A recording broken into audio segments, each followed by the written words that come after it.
This week we begin a 2-week series of discussion and projects on communication in the library, especially understanding and responding to patrons' questions. Now this may seem simple at first blush, but believe me, it isn't.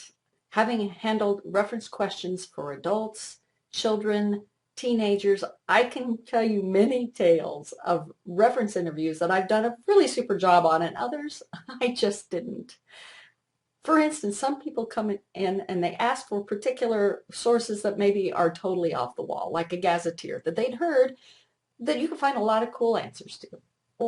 And their questions really had nothing to do with a gazetteer. There are others that come in and they have a vague idea of what they want, but they really don't have enough details. But what we do is we work with patrons and we help them maintain their dignity, help them find their answers. Part of it is just putting them at ease. I'll never forget how many questions that I would get that had to do with, oh, that green book I checked out 3 years ago. You know, it's about this big and this thick. Now, there's also those people who think that they can just Google the question and that the answer will appear on the screen like magic. And when it doesn't, they're not quite sure what to do next. Really, it's as if we librarians all need to be psychic. Speaking of which, take a look at the YouTube video that I've posted in the written announcements for example of just what I mean.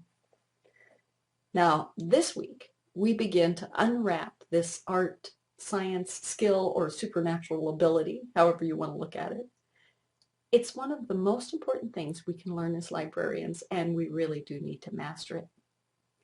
You'll be reading about communication in reference service, and we'll be performing a reference interview yourself this week. I've left you some choices on how to do the interview, so take a look at those and choose the one that works best for you. Now, you might also want to take a look ahead at the reference interview project. You'll be making an observation and taking part in a reference interaction with another librarian, kind of like a stealth operation. Take a look at the requirements and the project description, and as always, let me know if you have questions. Now, I predict you are going to have a wonderful time with this assignment and learn a lot. Have a great week.